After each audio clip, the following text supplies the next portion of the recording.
రాజేష్ గారు, ఇప్పటిదాకా మనం వైసీపీలో మామూలుగా అధికార పార్టీ వాళ్ళు అధికార పార్టీకి వ్యతిరేకంగా ప్రతిపక్షాలు ఆందోళన చేస్తే తీవ్రంగా అణిచివేయటాన్ని మనం చూసాం.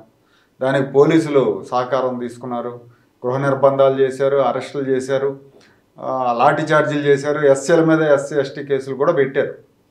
ఆ తర్వాత కొన్ని చోట్ల అసలు వైసీపీ వాళ్ళే యాజిటేటర్స్ మీదకి వెళ్ళడం, దాడులు చేయటం కూడా జరిగింది. కానీ ఇప్పుడు కొత్తగా వైసీపీ ప్రతినిధులుగా హిజ్రాలను పంపించారండి నెల్లూరు జిల్లాలో. ఇది ఒక కొత్త ఎత్తుగడ, లేకపోతే ఏంటి రేపు ఎలక్షన్లో కూడా ఇలాంటి ప్రయోగాలు ఏమైనా చేయబోతుందా వైసీపీ? ఇక్కడ అంటే వైసీపీ సోమిరెడ్డి చంద్రమోహన్ రెడ్డి గారి దీక్షను భగ్నం చేయటం కోసం హిజ్రాలను ఎంపిక చేసుకున్నారు కదా.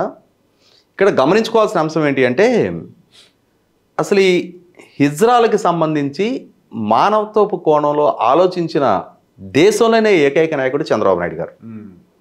బహుశా వైసీపీ పార్టీనో ఇంకొకరికో ఈరోజు వాళ్ళని రాజకీయంగా తమ వాళ్ళని వాడుకునే అవకాశంగా వాళ్ళని తీసుకొచ్చే ప్రయత్నం చేశారు. కానీ వాళ్ళు హిజ్రాలుగా మారటానికి వాళ్ళు కోరుకొని మారింది కాదు. జన్యుపరమైన లోపం కారణంగా వాళ్ళు కోరుకొని అలా పుట్ల భగవంతుడు అట్లా సృష్టించాడు వాళ్ళని. వాళ్ళ కుటుంబాలు కూడా వాళ్ళని వివక్షగా వాళ్ళని కుటుంబాల నుంచి దూరం చేస్తే, సమాజం వాళ్ళని హేళన చేస్తుంటే, మేము కూడా ఆత్మాభిమానంతో బతకగలము అని చెప్పని వాళ్ళు సమాజంలో పోరాడుతున్న నేపథ్యంలో వీళ్ళు కూడా సమాజంలో అంతర్భాగమే, వాళ్ళకి కూడా గౌరవప్రదంగా బతికే హక్కు స్వేచ్ఛ ఉంది అని చెప్పని గుర్తించిన దేశంలో వారికి పెన్షన్ సౌకర్యం కలగజేసిన ఏకైక ముఖ్యమంత్రి చంద్రబాబు నాయుడు గారు. ఇల్లు కూడా ఇచ్చారు. 2014లో ఆయన ముఖ్యమంత్రిగా బాధ్యతలు చేపట్టిన తర్వాత వితంతు ఒంటరి మహిళలతో పాటుగా హిజ్రాలకి కూడా పెన్షన్ సౌకర్యం కల్పించిన మొట్టమొదటి ముఖ్యమంత్రి చంద్రబాబు నాయుడు గారు. వాళ్ళు మా ఆత్మాభిమానాన్ని గౌరవించిన చంద్రబాబు నాయుడు గారికి జీవితకాలం రుణపడి ఉంటాము అని చెప్పని పాలాభిషేకాలు చేశారు.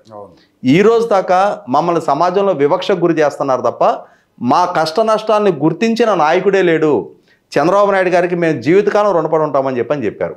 అటువంటి చంద్రబాబు నాయుడు గారి పార్టీకి సంబంధించిన సుదీర్ఘకాలం పలు చట్టసభలకు ప్రాతినిధ్యం వహించిన సోమిరెడ్డి చంద్రమోహన్ రెడ్డి గారు ఒక ప్రకృతి వనరుల లూటీ గురించి ప్రశ్నిస్తే, దాని గురించి ఆందోళన చేస్తుంటే, నిరసన కార్యక్రమంలో కూర్చొని ఉంటే ఆయన మీద దాడి చేయడానికి ఇవాళ వైసీపీ పార్టీ హిజ్రాల్ని తీసుకొచ్చి ఆయన దీక్ష భగ్నం చేయాలని చెప్పని ప్రయత్నం చేశారు. సోమిరెడ్డి చంద్రమోహన్ రెడ్డి గారు మొన్న సాయంత్రం రాత్రి లైవ్ ఇంటర్వ్యూలో పార్టిసిపేట్ చేశారు. ఆయన ఏం చెప్పారు?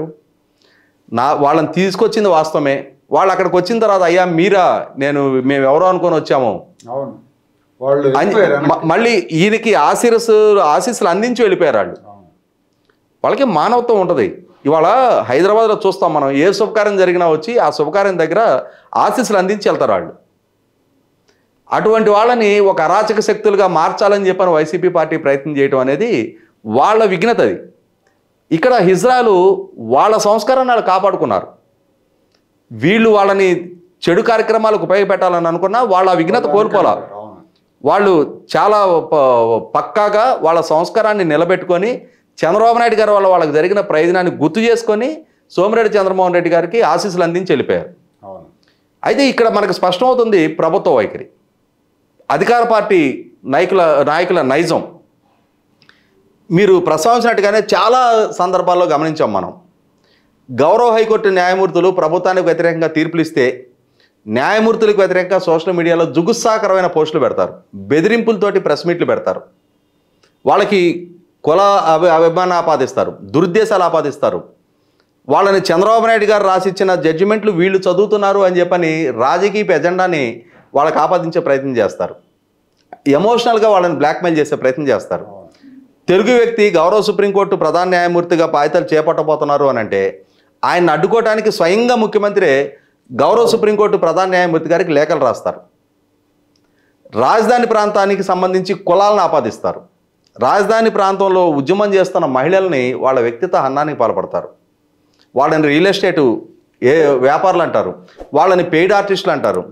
వాళ్ళ వ్యక్తిత్వ హన్నాలు చేస్తూ వాళ్ళ నైతిక స్థైర్యాన్ని దెబ్బతీస్తా పోలీసుల ద్వారా దాడులు దౌర్జన్యాలు చేస్తా ఆఖరికి వాళ్ళ మీద అంటే పచ్చి బాలింత్రాలు కడుపులో బూటకాలతో తన్నిస్తారు. అక్కడ దళితుల మీద ఎస్సీ ఎస్టీ కేసులు నమోదు చేస్తారు. ప్రభుత్వాన్ని ప్రశ్నించే ప్రయత్నం చేసిన సోషల్ మీడియా కార్యకర్తలని వయసు అంతరం కూడా లేకుండా 65-66 సంవత్సరాల రంగనాయకం గారి దగ్గర నుంచి సీనియర్ జర్నలిస్ట్ అంకబాబు గారి దోకా అర్ధరాత్రులు కనీసం వాళ్ళ చేతిలో వారంట్ కూడా లేకుండా వెళ్ళి బట్టలు మార్చుకునే టైం కూడా ఇవ్వకుండా అరెస్ట్ చేసి తీసుకొస్తారు. తెలుగుదేశం పార్టీ కేంద్ర కార్యాలయం మీద దాడి చేసి దాన్ని సమర్థించుకునే ప్రయత్నం చేస్తారు. గన్నవరంలో తెలుగుదేశం పార్టీ కేంద్ర కార్యాలయం మీద, మాచర్లో తెలుగుదేశం పార్టీ కార్యాలయం మీద దాడులు చేసి పైగా వాళ్ళ మీదే కేసులు నమోదు చేసి అరెస్టులు చేస్తారు. దహనాలు చేసి వాళ్ళ మీదే కేసులు నమోదు చేస్తారు. ఇవాళ రాష్ట్ర వ్యాప్తంగా ప్రతిపక్ష పార్టీలని నియంత్రించే ప్రయత్నం చేస్తారు, అడ్డుకునే ప్రయత్నం చేస్తారు, నిర్బంధించే ప్రయత్నం చేస్తారు, ప్రశ్నించిన వాళ్ళ మీద కేసులు నమోదు చేస్తారు. ఇది ఒక వైఖరి ఎంచుకుంటూ వచ్చారు. ఉద్యమాలు అణిచేయాలి, ప్రశ్నించే తత్వాన్ని సమర్థించకూడదు, అంటే అసలు ప్రజల్లో ప్రశ్నించే తత్వమే తలెత్తడానికి వీల్లేదు. మాకు 151 స్థానాలతో ప్రజలు అధికారం ఇచ్చారు కాబట్టి మేము ఏ నిర్ణయం తీసుకున్నా దాన్ని జీ హుజూర్ అనాల్సిందే. Boss is always right. అంతే తప్ప బాస్ని ప్రశ్నించే తత్వాన్ని మేము సహించం, మేము భరించం. ఎంత ఫాసిస్టిక్ ధోరణైనా ప్రదర్శిస్తాం, ఎంతటి నియంత్రణానికైనా మేము దిగజారుతాం, ఎన్ని దాడులైనా చేస్తాం, దౌర్జన్యాలైనా చేస్తాం. ప్రతిపక్ష నాయకుడిని ఆయన నియోజకవర్గంలో పర్యటించనివ్వం. ముఖ్యమంత్రి స్థానంలో ఉన్నాయన మైక్ దొరికిన ప్రతి సందర్భంలో ఆయనే స్వయంగా చంద్రబాబు నాయుడు గారిని, పవన్ కళ్యాణ్ గారిని, మీడియా సంస్థల అధినేతల్ని వ్యక్తిత్వ హననాలకు పాల్పడతారు. తాను సింగిల్ సింహం అని చెప్పుకుంటా వీళ్ళని తోడేళ్ల గుంపు అంటారు. ఇవాళ పవన్ కళ్యాణ్ గారిని మొన్న జరిగిన పలాసలో జరిగిన సందర్భంలో కూడా ప్యాకేజీ స్టార్, మ్యారేజ్ స్టార్ అని చెప్పని ఆయన సంబోధిస్తారు. అంటే మరి నారా లోకేష్ని స్వయంగా వాళ్ళ పార్టీ ప్లేనరీలో ముఖ్యమంత్రి గారి సోదరిని షర్మిల గారే ఆ రోజు ఆయన మంత్రిగా ఉన్న రోజుల్లోనే ఆయన వ్యక్తిత్వానికి పాల్పడ్డ తీరు చూసాం. వాళ్ళ కుటుంబంలో జరిగిన హత్యల్ని ముఖ్యమంత్రి గారికి ఆపాదించి నారాసుర రక్త చరిత్ర అని చెప్పని వ్యక్తిత్వాలకు పాల్పడ్డ తీరు చూసాం. ఇట్లా ఎన్ని రకాల అంటే వ్యక్తిత్వాలకు ఆస్కారం ఉంటే అన్ని రకాలుగా వాళ్ళు ప్రయత్నం చేస్తారు. ఆఖరికి సభకి సంబంధం లేని, రాజకీయాలకి సంబంధం లేని ప్రతిపక్ష నాయకుడి కుటుంబంలోని మహిళలను కూడా సభ జరుగుతూ ఉండగా సభలో వ్యక్తిత్వానికి పాల్పడ్డ తీరు చూసాం.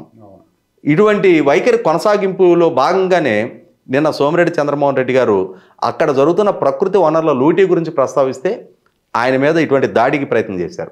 ఇక్కడ ఒక సోమిరెడ్డి చంద్రమోహన్ రెడ్డి గారే కాదు, ఇక్కడ అంతకుముందు కొండపల్లి ప్రాంతంలో అక్రమ గ్రావెల్ క్వారింగ్ గురించి ప్రశ్నించడానికి వెళ్ళిన దేవినేని ఉమా గారిని కూడా SC/ST కేసు నమోదు చేసి జైలుకి పంపించిన తీరు చూసాం. పొన్నూరు నియోజకవర్గంలో జరుగుతున్న అక్రమ గ్రావెల్ క్వారింగ్ గురించి ప్రశ్నించడానికి వెళ్ళిన ధూళిపల్లి నరేంద్ర గారి మీద కూడా అక్కడ గ్రామస్తులతోటి దాడి చేయించిన తీరు చూసాం. ఇవాళ ప్రభుత్వానికి వ్యతిరేకంగా నిరసన కార్యక్రమాలు తలపెట్టుకుంటున్న అంగన్వాడీ కార్యకర్తలకు సంబంధించి అంగన్వాడీ కార్యాలయాలని తాళాలు బద్దలు కొట్టించి సచివాలయ సిబ్బంది, వాలంటీర్ల ద్వారా వాళ్ళ మీద బలప్రయోగం చేస్తున్న తీరు చూసాం. మా CPS రద్దు సంగతి ఏమైంది, మాకు ఎందుకని ఇంత తక్కువ PRC ఇచ్చారు, మా HRAల పరిస్థితి ఏంటి, మా DAల పరిస్థితి ఏంటి అని చెప్పని ప్రశ్నించిన ఉపాధ్యాయుల్ని ముందస్తు అరెస్టులు చేసింది, గృహ నిర్బంధాలు ప్రయోగించిన తీరు చూసాం. నిన్నటికి నిన్న గుంతకల్లు బ్రాంచ్ కెనాల్కి హంద్రీనివా నీళ్లు ఇవ్వండి అని చెప్పని డిమాండ్ చేసిన రైతాంగం తరపున ప్రశ్నించడానికి ముందుకొచ్చి నిరసన వ్యక్తం చేసిన పయ్యావుల కేశవ్ గారిని ఎంత బలవంతంగా అరెస్టు చేసిన తీరు చూసాం మనం. కాబట్టి ఇవన్నీ ప్రభుత్వంలో ఉన్న అన్రెస్ట్, వాళ్ళ ఇంటాలరెన్స్ తెలియజేస్తుంది. సహించలేని తత్వాన్ని, ప్రశ్నించే తత్వాన్ని జీర్ణించుకోలేని నిరంకుశ ధోరణి తెలియజేస్తుంది. వాళ్ళ దోపిడీని ప్రశ్నించినా సహించలేరు, వాళ్ళ అరాచకాన్ని ప్రశ్నించినా సహించలేరు, వాళ్ళ పాలనలో లోపాలను ఎత్తి చూపినా సహించలేరు. అసలు ప్రశ్నించే తత్వాన్నే జీర్ణించుకోలేని జగన్మోహన్ రెడ్డి గారు ప్రతిపక్ష నాయకుడిగా ఆయన మాత్రం ఆ రోజున ఆ ప్రభుత్వానికి వ్యతిరేకంగా పలు అసత్యపు ఆరోపణలు చేశారు. 6 లక్షల కోట్ల అవినీతి జరిగిందన్నారు, అది అమరావతి కాదు కమరావతి అన్నారు. పోలవరం సవరించి అంచనాల్లో 25,000 కోట్ల అవినీతి జరిగింది అన్నారు. ఇది పట్టిసీమ కాదు వట్టిసీమ అన్నారు. 37 మంది CLని DSPలుగా ప్రమోట్ చేస్తే అందులో 33 కమ్మ సామాజిక వర్గం వాళ్ళే అన్నారు. ఇది నారాసుర రక్త చరిత్ర అని వాళ్ళ కుటుంబంలో జరిగిన హత్యను చంద్రబాబు నాయుడు గారికి ఆపాదించారు. అగ్రిగోల్డ్ భూములు తెలుగుదేశం వాళ్ళు కొట్టేశారు అన్నారు. సదావర్తి భూములు తెలుగుదేశం వాళ్ళు కొట్టేశారు అన్నారు. నారా లోకేష్ హాయిలాండ్ కొట్టేశాడు అన్నారు. CAA కన్వెన్షన్స్ జరిగితే 25 లక్షల స్నాక్స్ నారా లోకేష్ తినేశాడు అన్నారు. ఇట్లా రకరకాల ఆరోపణలు ఆయన మాత్రం ఆ రోజు చేయొచ్చు. వాళ్ళ మీడియా సంస్థల ద్వారా, వాళ్ళ సోషల్ మీడియా ద్వారా, వాళ్ళ వ్యూహకర్తల ద్వారా సమాజంలో విద్వేషాలు పెంచి తనకు రాజకీయ అధికారం దక్కించుకోవచ్చు. కానీ ఇవాళ ఈయన పాలనలో జరుగుతున్న లోపాలను ఎత్తి చూపితేనే సహించలేకపోతున్నారు. ఒక ప్రకృతి వనరుల లూటీని ప్రశ్నించిన సోమిరెడ్డి చంద్రమోహన్ రెడ్డి గారి మీద భౌతిక దాడికి ఉసుకెళ్ళిపోయే ప్రయత్నం చేశారు అని అంటే ఆయన ఆధారాలతో సహా ప్రభుత్వ విభాగాలకి ఫిర్యాదు చేసిన, అక్కడ జరుగుతున్న లూటీని దోపిడీని ఎత్తి చూపించే ప్రయత్నం చేసిన, లోపల క్వారీల్లో ఉన్నాయి, అవును, డౌన్ లో టిప్పర్లు ఉన్నాయి, తర్వాత పొక్లైన్లు ఉన్నాయి, ఇవన్నీ కూడా క్వార్జ్ని లోడ్ చేసుకున్న టిప్పర్లు ఉన్నాయి. అవి బయటికి పోకుండా ఈయన నిర్బంధించాడు. అవును, ఈయన అరెస్ట్ చేశారు. అవును, వాళ్ళని అక్రమంగా తోతున్న వాళ్ళని వదిలేసి ఈయన అరెస్ట్ చేసిన తర్వాత ఆ టిప్పర్లను దొంగతనంగా పంపించేసి పూర్తి సాక్ష్యాధారాలతోటి ఆయన ప్రభుత్వ విభాగాలకి ఫిర్యాదు చేసిన కనీస మాత్రపు స్పందన ప్రభుత్వ విభాగాల నుంచి లేదు అని అంటే ఇక్కడ వ్యవస్థీకృతంగా జరుగుతున్న దోపిడీ, వేల కోట్ల రూపాయల లూటి ఇవాళ ప్రజల ముందు నగ్నంగా సోమిరెడ్డి చంద్రమోహన్ రెడ్డి గారు ఎక్స్పోజ్ చేశారు. పాలకులు అధికారులు అందరూ ఒకటయ్యారండి. ఇవాళ సోమిరెడ్డి చంద్రమోహన్ రెడ్డి గారు నిన్న మీడియా సహితంగా చూపించిన సాక్ష్యాధారాలతోటి కనుక గౌరవ హైకోర్టులో కనుక కేసు ఫైల్ చేస్తే, సిబిఐ విచారణ కనుక జరిగితే ఓబులాపురం మైనింగ్ కన్నా పెద్ద కుంభకోణంగా ఇది పూర్తి నిర్దిష్ట సాక్ష్యాధారాలతో పంచాయతీ సెక్రటరీ నుంచి చీఫ్ సెక్రటరీ వరకు మొత్తానికి మొత్తం అందరూ లోపలికి వెళ్ళటం ఖాయం. ఆ పరిస్థితి కొని తెచ్చుకుంటా ఉన్నారు వీళ్ళు. ఇవాళ వీళ్ళ అత్యుత్సాహ ప్రదర్శనతో మేము అణిచేయగలం, మేము ప్రశ్నించే తత్వాన్ని సహించం, మేము అణిచివేత దూరంతో మా తాత్కాలికంగా ఈరోజు మేము ప్రశ్న ఎదుర్కోకుండా మేము తప్పించుకోగలుగుతున్నాం అనుకుంటున్నారు. కానీ ఖచ్చితంగా వ్యవస్థల్లో చెక్స్ అండ్ బ్యాలెన్సెస్ ఉన్నాయి. ఈరోజు తాత్కాలికంగా మీరు ఆయన గొంతు నొక్కే ప్రయత్నం చేసి ఉండొచ్చు, ఆయన్ని బలప్రయోగంతో ఆ ప్రాంతం నుంచి ఆయన ఇంటికి తరలించి ఉండొచ్చు. కానీ రేపటి రోజున కోర్టుకి చేరటం ఖాయం. అక్కడ సమాధానాలు చెప్పుకోవాల్సిన పరిస్థితులు ఉత్పన్నమైన రోజు ఆ రోజు చెప్తురు. అక్కడ కూడా ఈ దౌర్జన్య వైఖరి కొనసాగిస్తారా? ఆ రోజు చేతులు కట్టుకొని దోషులుగా సమాధానానికి న్యాయస్థానాలకి సమాధానం చెప్పుకుంటారో తేలిపోవటం ఖాయం.